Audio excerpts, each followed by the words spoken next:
Hey guys, today I'm going to be reviewing Roses by G.R. Mannering.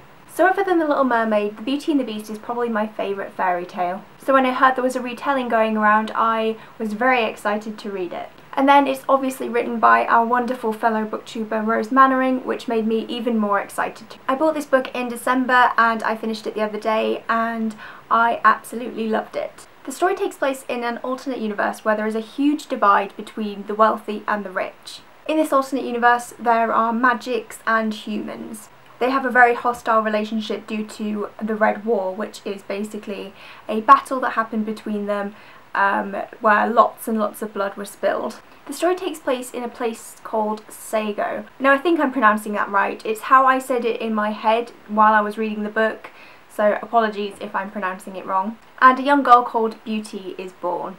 She has silver skin and white hair, and due to her odd appearance she's often mocked by people. The midwife screamed when she was born, and so she gets ironically called Beauty, which I really liked.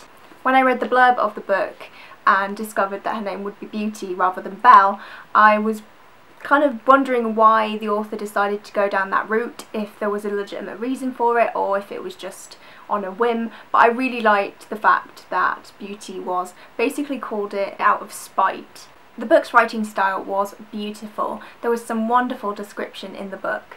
It's what really made it stand out from other YA books in my opinion.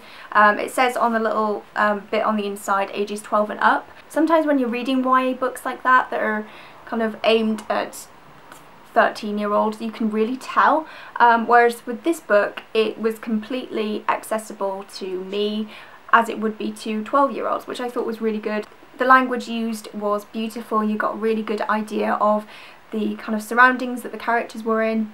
As you guys know, I am very big on character-driven books and books filled with description rather than lots of plot. So this book was really good for me.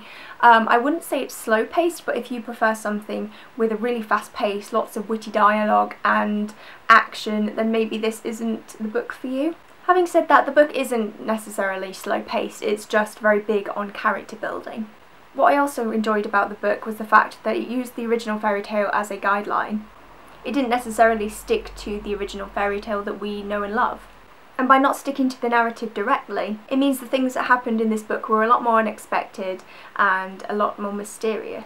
We all know the story of the Beauty and the Beast, so it was kind of nice to see an origin story of Beauty, and I thought that was really different and something I wasn't expecting. The Beast is introduced during the kind of last third of the book, so obviously he doesn't take up a huge part of the novel. The novel is very much about Beauty and her adventures as a character. However, when the Beast was introduced, it was really nice to kind of see that fairy tale that we all knew and see their relationship develop. What I liked was the fact that they were able to understand each other's loneliness and identify with each other's insecurity. The side characters in this book were also very cool. Owain, again, pronunciation's probably 100% wrong, is very central in the book, and he becomes kind of like Beauty's father figure, and I really liked him. I thought their relationship was fantastic. He's kind of like a cuddly Hagrid type character, that's how I imagined him anyway, and that's another part of the book that I really enjoyed and was really thankful that it was included. I know a lot of people have said that they would have liked to have seen the Beast maybe a little bit more and see the development of the relationship a little bit more, and I kind of agree up to a point.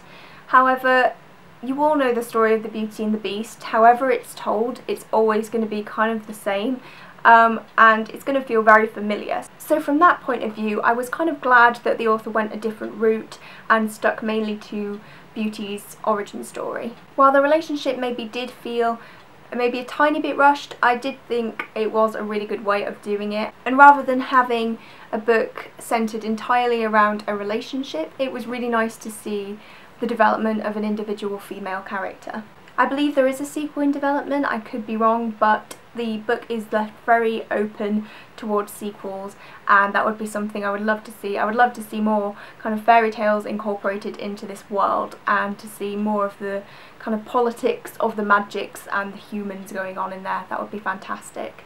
Overall, I really enjoyed this book, and I would love to continue the series when the second book is released. So that's all from me, guys. I will leave a link below to Rose's YouTube channel, as well as the book depository link to her book, That's it from me. I hope you're all having fantastic weeks, and I will see you in my next video. Bye!